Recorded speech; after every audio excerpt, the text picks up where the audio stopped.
Indonesia is home to 3 different subspecies of orangutan: Sumatran orangutan, tapanuli, and Borneo orangutan. The population of the Borneo orangutan is estimated to be over 57,000 individuals.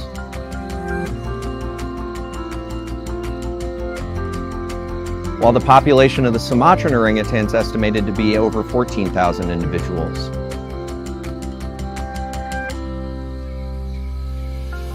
And finally, the population of the tapanuli orangutan is estimated between 700 and 800 individuals, also making their home in Sumatra. Orangutans are classified as critically endangered, and they're a critical species by the IUCN Red List in 2017. And they're a protected species under the laws and regulations in Indonesia.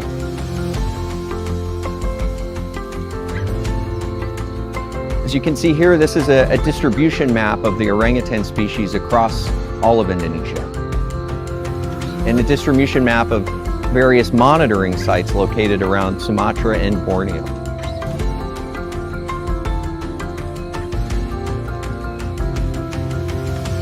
Now for a bit about the conservation efforts of the orangutan in Indonesia.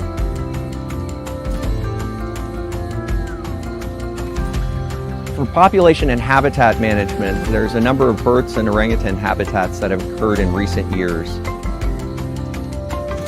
There shows that in situ conservation in Indonesia is working. This includes a newborn orangutan baby at a wildlife preserve, and as you can see here, the mother and baby orangutan at one of the wildlife sanctuaries. There's a new baby born in Sumatra as well, in Bukit Lawang. And here you can see pictures and videos of mother and baby together. And here you have a mother and baby with a baby named after former Senator Leahy, a U.S. Senator.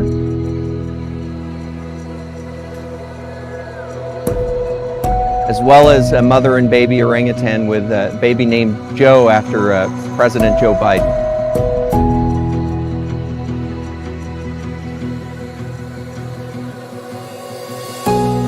Another important process is the rescue and translocation process for orangutans that are involved in conflict zones or other areas where they're needed to be translocated to a more safe habitat. Here you can see some of the sanctuaries that are operating as rehabilitation facilities for orangutans that have been rescued from some of those conflict areas. And these include areas in Aceh as well as in Kalimantan, across Borneo. Another key important aspect of rehabilitation is the forest schools, where orangutans are taught all the tools necessary for them to be able to operate and live in the forest as a wild orangutan would. And then of course, after rehabilitation, the release of the orangutans is another vital component of the process of getting them back into the wild. Here you can see some great videos of the orangutans being released and the very difficult, challenging work the rescue or rehabilitation specialists have to take to be able to get them back into the wild. Some more of the hardworking individuals that are using every type of transportation method necessary, boats, trucks, and all types of weather, and all types of situations to be able to get orangutans back into the wild. Here's another great example of a release of rehabilitated orangutans into the wild, as well as the rescue of baby orangutans from conflict situations. And this in particular is taking place in Gunung Leuser, one of the premier national parks here in Indonesia in Aceh. Another key component, of course, is once orangutans have been released into the wild, is the need for intensive patrols and monitoring to ensure that their survival and safety is maintained in the wild environment, both in national parks and other protected areas around Indonesia.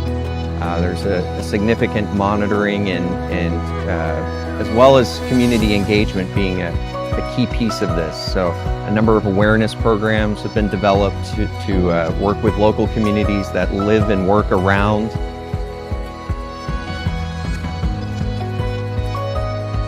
So you can see here the certificates that were issued for the naming of both baby Joe and baby Leahy, named after, as I mentioned earlier, President Joe Biden and former Senator Leahy.